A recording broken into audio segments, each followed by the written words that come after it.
Genèse. Les maximales seront compris entre 0 et 6 degrés. C'est la fin de ce flash. Merci de nous suivre. Très belle matinée. Laissez-vous inspirer par Enders et Hazel, votre créateur d'intérieur. Meubles, décoration. Venez découvrir la qualité et le style incomparable Enders et Hazel. Actuellement, solde jusqu'à 40%. Plus d'infos sur Enders et Hazel Saint-Vite. Impact FM, l'inforégion avec Olivier Tomezzoli. La tempête Goretti va amener beaucoup de neige sur les hauteurs et beaucoup de vent aussi ces prochaines heures selon les prévisions. Et nouvelle grosse action des agriculteurs ce matin, ils bloquent l'autoroute 40 à hauteur de Bâtisse dans le sens vers Liège, toujours pour protester contre les futurs accords du Mercosur. Et en attendant, la neige a encore fait le bonheur de nombreux élèves des écoles malmédianes hier qui ont chaussé leurs skis sur les pistes à Offray. Vendredi 9 janvier, le développement des titres de l'info de l'arrondissement, présentation Olivier Tomezzoli.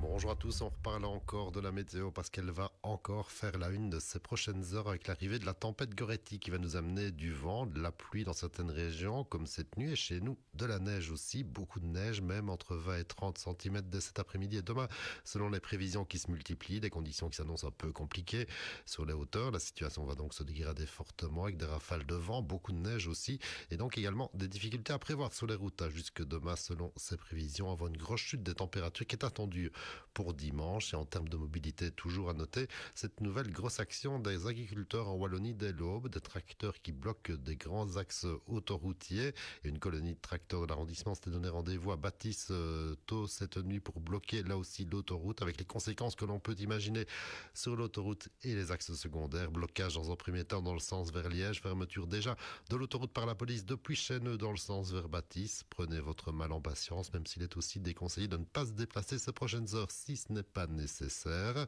Par ailleurs, le gouverneur de la province a lancé la phase provinciale. Il a notamment demandé aux poids lourds de ne pas rouler dans la province ces prochaines heures en raison de ces prévisions météo. Des déviations spécifiques sont mises en place pour ces poids lourds. Le numéro 1722 est aussi activé pour les interventions non urgentes. Et le message Bialerte a également été envoyé hier soir. Pas moins de 6 messages reçus d'ailleurs et en allemand aussi. Difficile dans ces conditions de ne pas être au courant.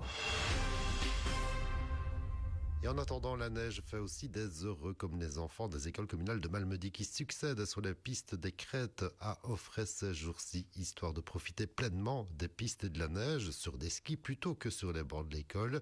C'est aussi une forme d'apprentissage pour Christelle Allard, directrice de l'école communale des Grands Prés, qui avait elle aussi chaussé les skis hier matin à Offray. Dès lundi, dès la reprise, le plan neige a été activé et donc un maximum d'enfants des écoles de Malmedy sont partis soit faire de la luge, du traîneau ou du ski. En l'occurrence, aujourd'hui, ce sont les élèves de P5, P6 de l'école de Pont et P5, P6 de l'école des Grands Prés qui vont essayer de faire du ski de fond et c'est très chouette. Ils apprennent, il y en a quelques-uns qui n'ont pas encore skié de toute leur vie, finalement c'est des apprentissages aussi. Oui, c'est vraiment des apprentissages, il y a des objectifs sportifs, de découvrir une nouvelle discipline, mais aussi vraiment des objectifs éducatifs, prendre sur soi, la cohésion de groupe, respecter les règles de sécurité, donc vraiment il y a beaucoup d'objectifs, et puis découvrir, les hauteurs de notre belle région, redécouvrir les hauteurs, c'est chouette. Et 2 belles infos rallye pour clôturer la semaine avec tout d'abord la belle promotion pour Tom Hendrich, demi-frère de Thierry Neuville, champion 2025 de l'ADAC Opel électrique avant un superbe podium au Spa Rally. Des résultats qui ont poussé Tom et son copilote Jonas vers le RACB National Team qui a décidé de les intégrer dans leur roster, à savoir dans un programme RACB. Tom qui débutera la saison en Italie début mars au rallye Città di Foligno en Ombrie, rallye terre pour préparer le championnat d'Europe junior pour le talentueux jeune pilote. Et on notera aussi que la Stellantis Rally Cup passera également par le Luxembourg en intégrant dans son calendrier le rallye Letzeburg mi-juillet avant d'enchaîner avec l'East Belgian Rally et le Spa Rally. Et si on parle de ce challenge pour 208 Rally 4, Corsa Rally 4 ou encore Lancia Rally 4, c'est aussi parce qu'il est dirigé par le malmédia Jean-François Elst, par ailleurs président de l'EBRT, l'East Belgian Racing Team, et qu'on pourra donc admirer ces bolides dans cette catégorie tout près de chez nous encore en 2026. Voilà pour bien terminer cette semaine en vous souhaitant de passer une belle journée, un très très bon week-end et rendez-vous lundi, même heure et même endroit.